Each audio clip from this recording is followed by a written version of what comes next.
کچھ لوگوں کے ذہن میں یہ خوف یا امپلسز ہوتے ہیں کہ ایک مثلاً ماں ہے کہ میں اپنے بچوں کو کوئی نقصان نہ پہنچاؤں، اور عموماً یہ ہوتا نہیں ہے کہ وہ نقصان پہنچاتی ہیں، لیکن یہ خوف ان کو ہر وقت کھائی جاتی ہے۔ ایسے مریض جو ہمارے پاس آتے ہیں جو ہر وقت اس بات سے پریشان ہوتے ہیں کہ ان کے ذہن میں کچھ خیالات آتے ہیں، وہ بار بار آتے ہیں، وہ کوشش کے باوجود کہ ان خیالات کو ذہن سے نکالیں لیکن وہ نکلتے نہیں ہیں، اور یہ خیالات عام قسم کے خیالات بھی ہوتے ہیں، لیکن عموماً ہم دیکھتے ہیں کہ کچھ ایسے لوگ جو صفائی کے ساتھ زیادہ پری آکوپائیڈ ہوتے ہیں، تو وہ ہر وقت ان کو یہ فکر کھائی رہتی ہے کہ یعنی میرا بدن یا میرے ہاتھ یا میری پاکیزگی کا کیا بنے گا۔ اور کچھ دوسرے عجیب قسم کے خیالات بھی ان کے ذہن میں آتے ہیں جو عموماً لوگ اس کو اتنی اہمیت نہیں دیتے، لیکن ان کے ذہن میں چونکہ بار بار آتے ہیں تو وہ بڑے پریشان ہوتے ہیں۔ مثلاً کچھ لوگوں کے ذہن میں یہ خوف یا امپلسز ہوتے ہیں کہ ایک مثلاً ماں ہے کہ میں اپنے بچوں کو کوئی نقصان نہ پہنچاؤں، اور عموماً یہ ہوتا نہیں ہے کہ وہ نقصان پہنچاتی ہیں، لیکن یہ خوف ان کو ہر وقت کھائی جاتی ہے۔ کچھ لوگوں کو ذہن میں کچھ عجیب کے امیجز آتے ہیں، مثلاً ایسے امیجز یا شکلیں کہ جو وہ نہیں چاہتے کہ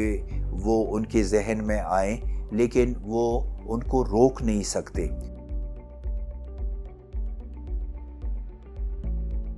مسلسل ان چیزوں کے ساتھ یہ پری آکوپائیڈ ہوتے ہیں اور ہر وقت اس سوچ میں رہتے ہیں کہ یہ خیالات ذہن سے نکالیں، لیکن وہ نکلتے نہیں ہیں، اور یہ چیزیں ان کو ڈپریس بھی کر لیتی ہیں، اور ایسے مریض کافی پریشانی اور ڈپریشن یعنی اداسی کا بھی شکار ہوتے ہیں۔ تو یہ تو ہوئی ان کی علامات، اور اس کو ڈائگنوز کرنے کے لیے ہم جب ان کی ہسٹری لیتے ہیں اور جب ان کی ایگزامینیشن کرتے ہیں تو ان سے ہمیں پتہ چل جاتا ہے، اور کچھ ایسے ٹیسٹ ہیں میئرمنٹ کے کہ جو ہم مریضوں کو دیتے ہیں، تو ان سے مثلاً ییل براؤن آبسیسو کمپلسیو انوینٹری، تو ان سے ہمیں یعنی تقریباً 100% ہمیں یقین ہوتا ہے اس کے ڈائگنوزس کا۔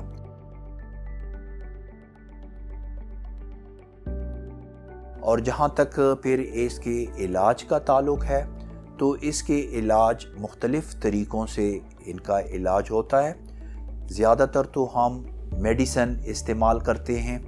اور بہت سی کچھ پرانی ٹرائی سائیکلک اینٹی ڈپریسنٹس بھی ہیں جو ابھی استعمال ہوتے ہیں، لیکن اب زیادہ تر SSRI اور دوسرے میڈیسن استعمال ہوتے ہیں، اور ان سے کافی حد تک مریض 70 to 80% امپروو ہوتے ہیں۔ اور ساتھ ساتھ ان کے ہمیں سائیکو تھراپی یا بیہیویورل تھراپی اسپیشلی بہت امپورٹنٹ ہوتی ہے، جس میں مختلف قسم کے طریقے ہیں جو ہم مریضوں کو بتاتے ہیں کہ انہوں نے کس طریقے سے ان مشکلات جو سمٹمز ہیں اور جو ان کے کمپلشن ہیں ان کے ساتھ وہ کس طریقے سے وہ کریں۔